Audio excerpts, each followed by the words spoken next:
Njyewe amazina nahawe n'ababyeyi ni Iradukunda Aimable. Abantu banzi ndi muto banzi ku izina rya Papi, ndetse ni nako nkina muri filime nitwa. Muri iyi filime wenda mbere yuko tubaza mugenzi wawe, muri iyi filime ukina nk'umuntu utarayibona cyangwa se wenda kuzayibona, ni iki wamubwira wenda uzagaragaramo ukora?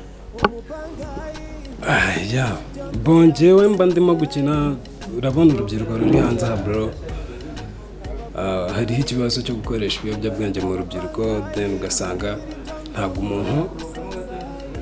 umuntu agikora, ahubwo buri munsi ni ukwirirwa mu buwidi, mu buki byose, ugasanga ntabwo abasha kuba yamenya ngo ejo ubuzima bwanjye buzamera buti. Yamba ndi kwigisha umuntu abe yabasha kuva ku biyobyabwenge, basi ajye mu kazi akore, kuko nkanjye ubu buryo nyina no muri filime mba ndi wa mujamamani utabasha no kwishyura akavumo. Ikintu nkoramo nkinamo nk'umwateri, ariko ni nanjye wakoze soundtrack y'iyo filime. Soundtrack indirimbo yitwa ngo iki? Nayo yitwa Bapangayi, nkuko na filime yitwa Bapangayi.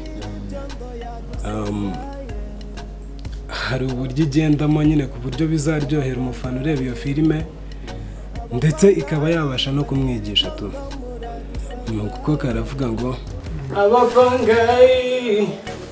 abapangayi banyiri ibyondo muradusazaye,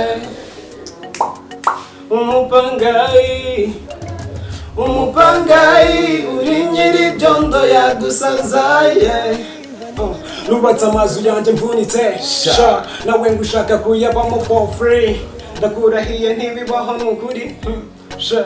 Nyiri ibyondo kuri mu nkomangira, umwana wanjye yabuze icyo atamira, na job uzahagaze ntaho mpigira. Nyiri ibyondo mbabarira rwose please, ibibazo ndi kunyuramo ntabwo beza. Yo, iyo ndirimbo ndumva ari fresh kabisa, iyo track fresh kabisa musasa. Fresh kabisa. Iyo track izagaragaramo muri iyo filime. Igomba kuba irimo cyane, kuko n'uburyo nzakinamo, hasi nzabambamo, hazaba harimo n'uburyo nzahasoringa nk'umuntu ufite n'Imana. Abantu bazagenda babibona. Okay, tutizingiye mu magambo, ndabona n'uruhande rwa undi mubyiba bwanjye brother. Fresh. Nawe watangiye twibwira kutugana ikintu dukora muri iyi filime. Jewe banyita Ngabo Muhammad, niyo mazina niswe n'ababyeyi, ariko njyewe ayo nkoresha banyita Debso ahantu hose. Ukuvuga ngo njyewe ibintu nkina muri iyi filime, nyine nibereye aho ngaho, tumva umuntu wibereye muri mvumo, nyine ricyana nkagihamagara kikankwiramo, nifunga kenshi nziza kikambwira ati tugomba gusohokana Texas.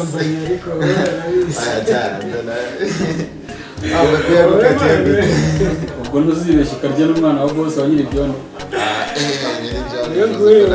ahubwo asumba n'amakangu kuzishyura bikaba ikibazo. Ni ubwonko bw'abari imbere.